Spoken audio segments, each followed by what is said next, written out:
Johnson's Wax Program with Fibber McGee and Molly.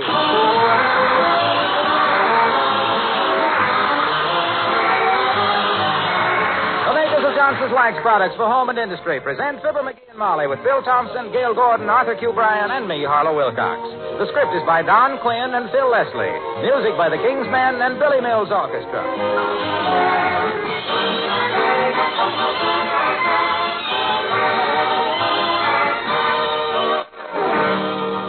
Fibber and Molly join us in a moment.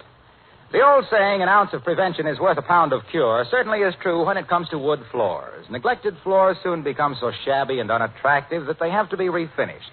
And you probably know how much trouble and how expensive it is. But now that the Johnson Electric Floor Polisher is again available, you can have far lovelier floors with far less work. You can forever eliminate the bother and expense of refinishing your floors.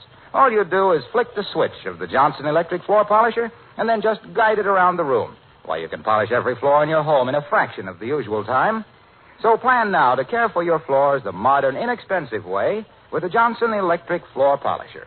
For $44.50, you can have one of your own, or you can rent one by the day from your neighborhood dealer.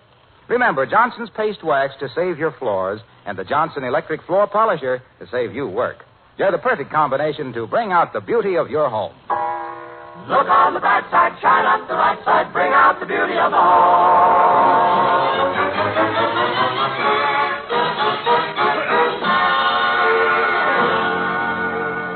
The city is installing a new fire alarm box on the corner near the McGee residence. Most people would not consider this a particularly thrilling event, but as the old saying goes, simple pleasures for simple folks.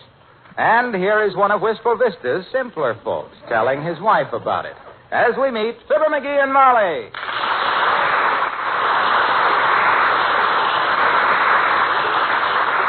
Well, sir, the minute I seen this guy installing this fire alarm box on our corner, I walks right up to him. Look, Bud, I says, in a refined way, I says, put that fire alarm box someplace else, I says. This is a quiet neighborhood, I says, and we don't want fire engines dashing through here all hours of the day and night. Did he put up much of an argument? Well, yes. But just between you and me, kiddo, a guy walking towards you with a dirty look in his eye and 12 inches of hot soldering iron don't really need much of an argument. After all, maybe a fire alarm box on our corner won't be so bad. Might be all right. As a matter of fact, dearie, the only thing I object to about them is their color. That bright red is so conspicuous. Well, they have to paint them red. If they paint them green, everybody tries to mail letters in them. No, the color don't bother me. It's the responsibility. What responsibility? Well, my gosh, in case there's a fire in the neighborhood, who's the logical guy to run to the corner and pull the alarm? I am. Because who was the air raid warden in this block during the war and still has my armband and helmet and gas mask? Me. And furthermore, you smell something burning? No. Me either. Now, don't you be in too much of a hurry to use the new alarm box, dearie. The police take a dim view of people turning in false alarms. Who's turning in any false alarms? My gosh, I know better than that. What do you think I am, an arsenic or something? The word is arsonist, dearie. Arson is the crime of setting fire. I thought arson was turning in false alarms about an invasion from Mars. No, that was arson. Oh, yeah. What did I say wrong in the first place? Well, you said arsenic, and that's poison. Yeah? What do you think a firebug is, a tonic? Anyway, don't worry about me, kiddo. I got too much sense of responsibility to... Come in. Oh, hello there, Mr. Wimple. McGee, it's Mr. Wimple. It is? Oh, hi, Wimp, old man. Hello, folks. Heard the good news, Mr. Wimple? Yes. Isn't it wonderful? It's only costing me $300. $300 to install a fire alarm box? Fire alarm box? Yeah. I don't know anything about a fire alarm box. Huh? Mrs. McGee asked me if I'd heard the wonderful news, and I said yes, because I thought she meant about Sweetie Face going to Indiana. Oh, Sweetie Face, That's my big old wife, yes. So Sweetie Face is going away for a while, eh? Yes. I just took her down to the railroad station. See? Here's her ticket. Well, heavenly days, did you forget to give her the ticket? Only her return ticket. Probably won't keep her from coming back, but every little delay helps. Your wife got friends in Indiana, Wimp? No. Or anywhere else that I know of. a business trip then? Yes. She was invited to the police chief's convention in Indianapolis to give a jiu-jitsu demonstration. Oh. She thinks. You mean it was a phony invitation? Yes. Just goes to show that I have friends in Indiana anyway. Oh, my goodness. What'll she do when she comes back and finds out what you did, Mr. Wimple? Nothing. Nothing? Nope. The day she gets back, I start for Indiana. Well, let's forget about Sweetie Face for a minute. Yes, let's. I just wanted to tell you we got a new fire alarm box on our corner, Wimp. You hear about any fires, you just call me up and I'll rush down and pull the box. I'm the logical... You smell something burning? No. No. Me either. As I say, Wimp, anytime you have a little fire, just trot over here and tell me. I'll turn it in for you. Oh, good. I'm dreadfully afraid of fire anyway. Oh, are you, Mr. Wimple? Have a bad experience with fire, did you? Yes. I met Sweetie Face at a fire. Oh. At the Boy Scout show. Yeah? I was a scoutmaster then and was showing my troop how to jump from a burning building into a net. Pretty dangerous stuff, Wimp. Oh, you're so right, Mr. McGee. The very first time I jumped, I bounced out of the net and Sweetie Face caught me. Oh. I just didn't know how well off I was in that burning building. Well, I'll let you know if I have a fire, Mr. McGee. Goodbye now. So long.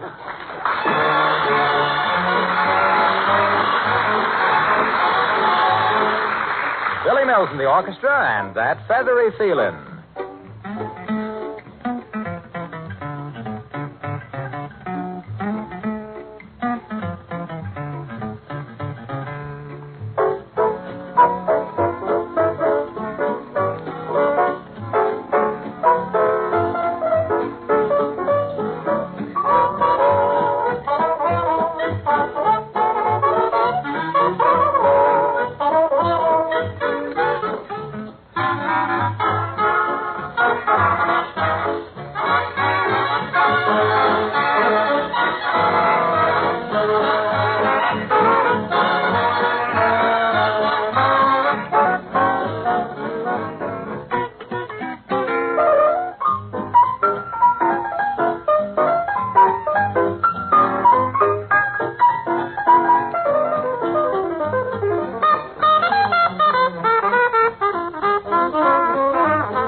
I've just been out on the back porch again, sniffing around. I couldn't smell anything burning.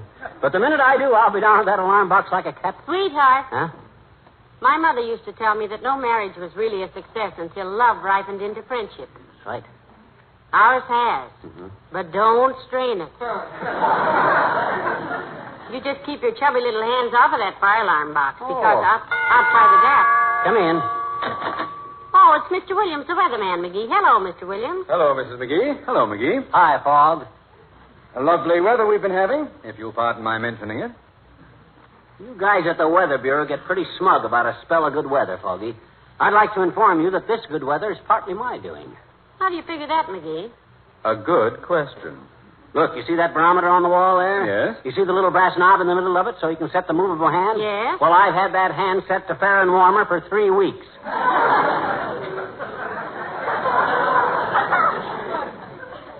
Thank you.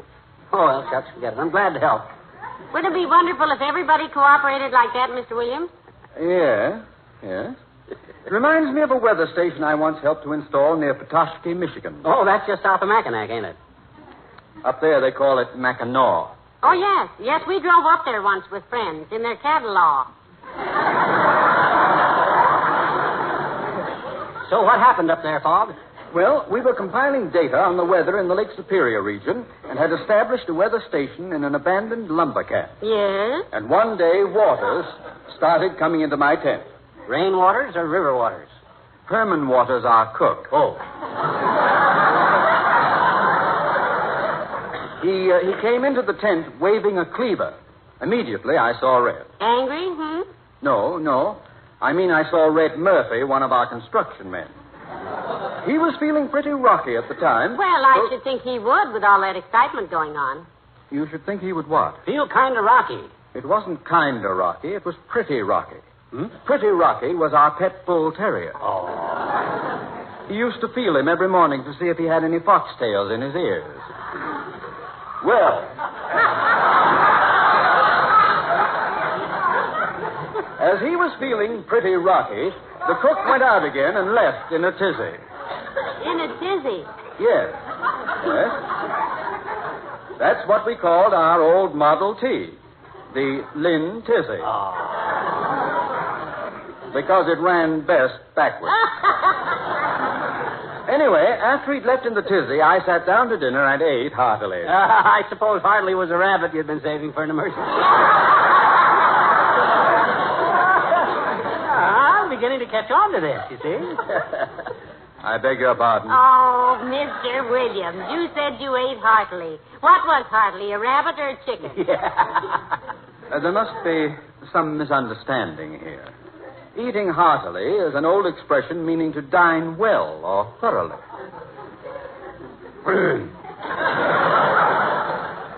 Look, Foggy, as long as you're leaving now, may I ask you one question? Certainly. Why is it that when you come in here, you never close the door? Come to think of it, Mr. Williams, you never do. Why is that?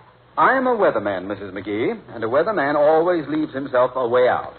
This is the way out, isn't it? Oh, Yes. Yes, of course it is. Good day, probably.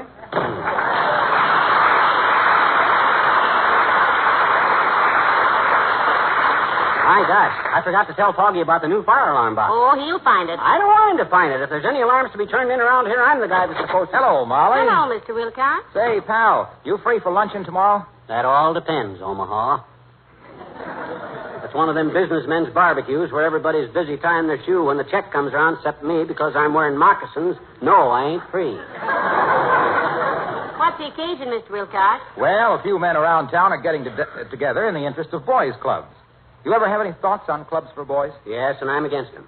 Hickory switch or a hairbrush now and then, but clubs, no. Oh, that isn't what I meant, pal. We're discussing membership clubs for boys and clubhouses for them, recreational facilities and all that. I think that's a wonderful idea myself. Oh, yeah, I'm interested in that, Junior. I'll go, but I can't stay long. I'm responsible for all the fires in this neighborhood now, you know. How's that again? I says I'm responsible for all the fires in this neighborhood. That's quite a responsibility. Yeah, I can see how it would be. Sure. Can't you hide his matches, Molly? Well, he doesn't mean he sets fires, Mr. Wilcox, but there's a new fire alarm box down at the corner, and himself here has appointed himself marshal. Yes, sir, and it's a job that requires alertness and integrity and... You smell anything, Bernie? No. No. Me either. Well, anyway, you can see how I feel about this responsibility, Omaha. Certainly. I'm in much the same position. What do you mean, Mr. Wilcox? Well, I mean, it's my business to protect homes, too, but not against fire. I sell Johnson's wax, which protects against scratches, fingerprints, and mars, dust, and dirt, and damp. Yeah, but that ain't exactly what we... You see, good housekeepers are practically unanimous about Johnson's wax. but what... On account of the way it simplifies housekeeping and gives their homes that air of gleaming hospitality and shining cleanliness. McGee thought that in case of an alarm, why... There isn't any cause for alarm when your precious things are guarded against the elements with Johnson's wax. Yeah, but we were... Your fine woodwork, floors, furniture, picture frames, luggage, lampshades, windowsills. We were talking about fire. And if I remember correctly... The number of smart housewives who use Johnson's wax is growing every... pardon me, Mr. Waxy. Yes, Molly.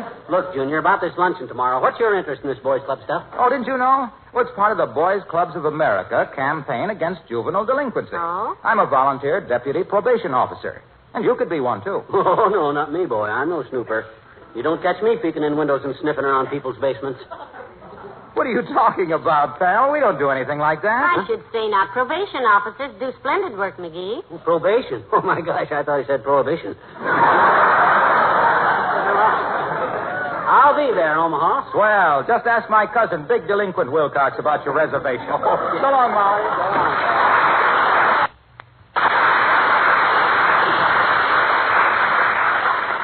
You know, I can just see Mr. Wilcox, if his house ever catches fire, getting his Johnson's waxed out of the house and then going back after his wife. Yeah, he reminds me of the way my pop used to be about a job he had when me and him worked at the popcorn works in Peoria. McGee, you never told me about working at the popcorn works. I never mentioned the job Pop and I had at the Peoria Pop and Popcorn plant. You never did. Well, boy, I will.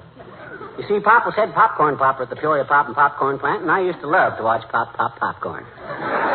Because Pop was a pip with a popcorn popper, and the popcorn he popped was Popcorn Plus. I worked over in the pop department myself, see, and every afternoon I'd pop into the popcorn department with a pitcher full of pop for Pop. And we'd sit there popping popcorn by the popperful, poking it into our pussies and pushing it down with a pitcher of pop till Pop and I were almost pooped from the pop. Popping the popcorn, pouring the pop, poking the popcorn, pushing the pop, poking the pit and the popcorn down. Whoa!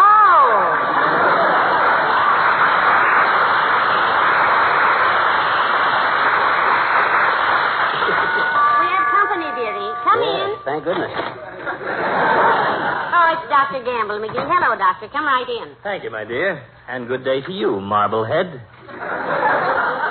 Hi, store chaser.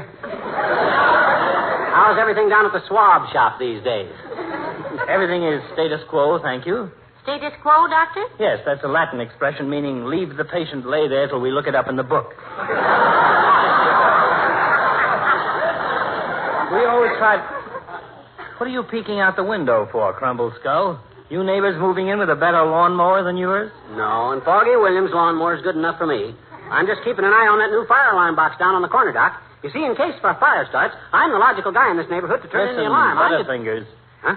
During the past month, I have taken care of 4 different firemen who were badly injured while answering false alarms. Yeah, but what that... If I ever hear of you sticking one grimy little knuckle into an alarm box without a $40 million blaze in a dynamite factory within 9 feet of you, I'll personally look you up, lock you up, and experiment with a few new surgical techniques I've wanted to try out. Understand? I think you made yourself quite clear, Doctor. Listen here, you barrel-bottomed, cow-town Kildare. Before you start yammering at anybody for not having any responsibility, you better take a look at your own conscientious. Any supposedly reputable physician who has to operate in disguise ain't to be trusted. In disguise? You heard me. I've seen you coming out of that operating room at the hospital with a mask over your face. You're no fool, boy. 6 doctors standing around an unconscious patient, and not even the nurses know which one is which. Now, don't be silly, McGee. They have to wear masks and gowns for antiseptic reasons. Don't explain it to him, Molly. He's the type who cures warts with stump water and braided horsehair. Oh, yeah. Shows what you know about medicine, you big pony. Stump water's no good for warts. That's for curing rheumatism. For taking off warts. Oh, you taking off wart? Yes, I have a tonsillectomy coming up. Oh. Looks like a difficult case. Oh, I thought removing tonsils was a rather routine operation, Doctor. Well, it is ordinarily. But this patient is just over here from Russia, and I can't convince him it's safe to open his mouth. So long, sir.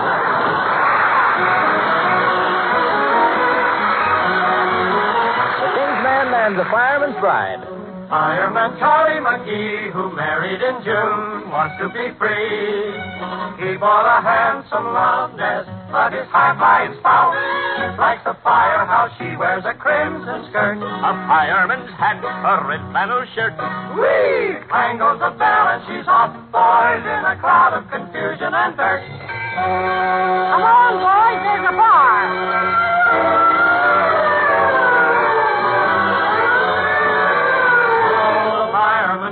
The fireman's bride won't stay home by her fireside. From all accounts, she'd rather bounce in a fireman's net. She leaps to the engine and clings to the hose. How she hangs on, nobody knows. Out comes the net and then over she goes. High up they throw her while she hollers, woo! Fireman's bride, people confide, and the fireman dog sight. Naughty fireman's bride.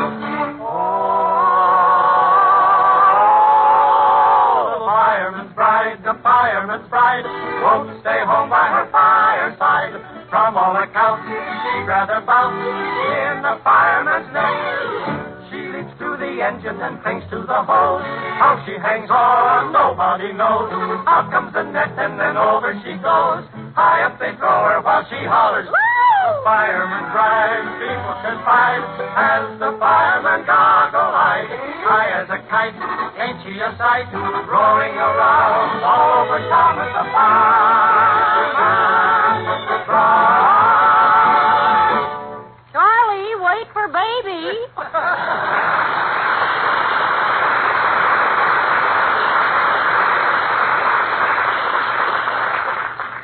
Molly, just take a look out this window here.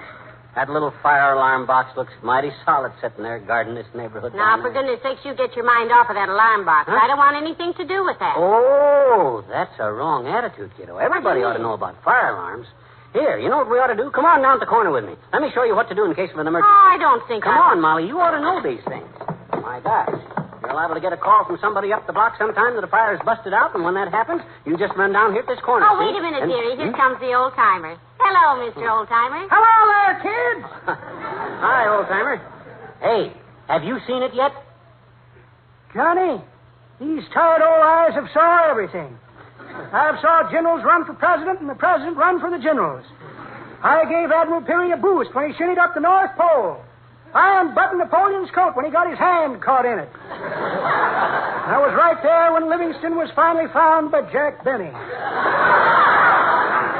I've saw pretty ankles getting on stagecoaches, cotton stockings getting on horse cars, dimpled knees getting on buses, and just yesterday a girl showed her ankle again climbing into a constellation. Have I seen what, Johnny? This new fire alarm box right here on the corner. Anytime you have a fire at your place, just give me a ring and I'll run down here and turn in the alarm. He's just appointed himself official fire watcher for this block, Mr. Old-timer. Is that so? Yep. Well, that's a very interesting hobby. I used to love to watch fires myself when I was a kid, kids. When you were a kid, kids, fire hadn't even been invented yet. Oh, that's so, Johnny. I remember one night I was sleeping and somebody bellowed fire, and I leapt out of bed, yanked a pair of pants on, dashed out the door, and run clean down to the stockyards, bow-legged. My gosh, why'd you run bow-legged? The pants I had on was Papa's coat, Johnny.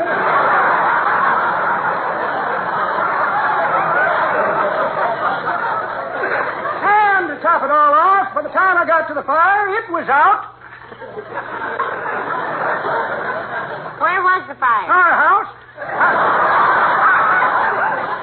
I put it out with a bottle of seltzer, daughter.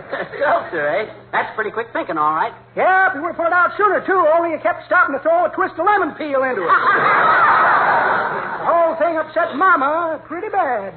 I should think it would upset her. Yep, in the excitement, the folding bed slammed shut with her in it. Nobody missed her till time for breakfast. Then we pulled the bed down, and there was Mama, sound asleep, standing on her head. No kidding. Your mother must have been a pretty headstrong woman.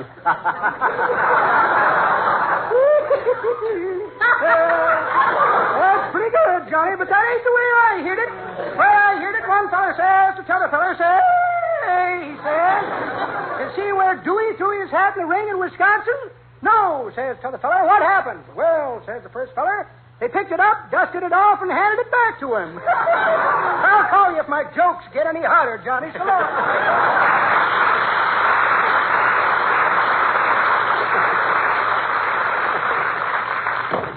Hey, what's the door slam for? We're standing out here on the corner. Oh, I'm sorry. Yeah. That's better. Now, what was I saying? Oh, yeah. In case of a fire, here's all you do, Tootsie. You run down here to this little box, see, and you yank this door open, see? Is that all? No, then you reach in here where this little hook is, you see, and you yank it down like this. Oh, no, don't. Now, what you no. mean? I'm just showing you how in case of an emergency. Oh, my gosh. I did it. You did it. I turned in an alarm. Oh, I didn't mean to, Molly. I was just showing you how. Oh, what are we going to do? No. Huh? You better call the fire department on the phone. Oh. Tell them it was a mistake. Tell them that you... Yeah, that's what I'll do. I'll call. Oh, already? Fire Listen. Now what? Oh, brother, am I in trouble? And after all Doc said about it. If those guys come out here and after me turning in that alarm, something better be burning. Hey, Molly, is our house on fire by any stroke of luck? Heavenly days, no. What a thought. Well, there's just one thing to do then. I got some matches. Come on, kiddo. I got some matches.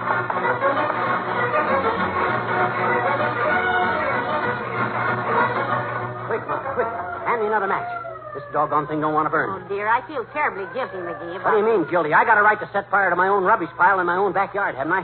Or get 40 years in the pokey for accidentally turning in a false alarm, haven't I? Well, can't you just explain to the fireman that it was a mistake? With the reputation I got around this town, nobody'd believe me in a minute. Ah, now she started. Now it's burning. Ah, that's good stuff. Oh, dear, here they come, McGee. Up the alley. Well, let them come, kiddo. This is a fire. I'm legal. They can't say anything to me, by Here's the fireman. Here's the fire. Yeah, down here. Just a rubbish pile, Mike. Here with the extinguisher. Yeah. Well, you got a little blaze, have you, mister? Yeah. Lucky we happened to be passing, saw the smoke. Yes, we turned in the alarm. Took you guys long enough to get here, too. My gosh, if my house was... Hey, what do you mean you happened to be passing? I turned in the alarm right down at the corner. At the corner? You mean that box we just put in? That's the one. Oh, that box isn't connected yet, ma'am. Isn't connected yet? You mean... No, Mike and I are just cruising around selling tickets for the Fireman's Benefit Dance Saturday night. Yeah, $5 a couple. How many do you want? How many you got with you? Well... We'll take them. Yeah.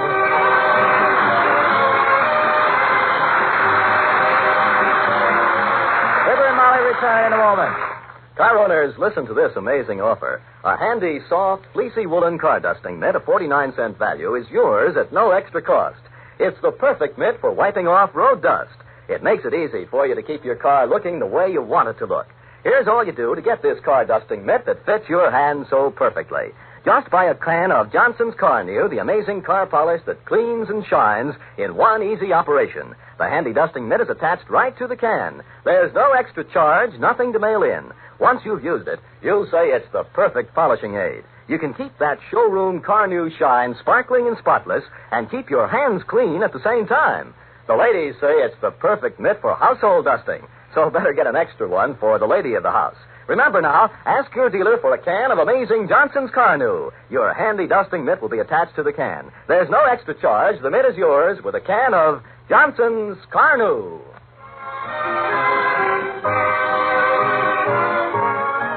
Ladies and gentlemen, next Thursday, Fibber and Molly will be in Collegeville, Indiana, to receive honorary LLD degrees from St. Joseph's College. This is in recognition of the consistent acceptability of their radio material in your homes, as shown by the nationwide radio acceptance poll of college students. Molly, I'd like to congratulate you on your success. And, pal, same to you. Well, thanks, Junior. We may not be a complete success, but we're getting there. By degrees. Yeah. Good night, all.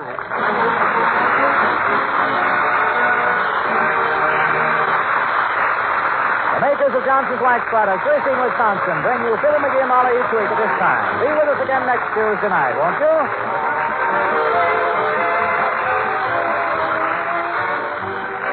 This is NBC, the national broadcasting company.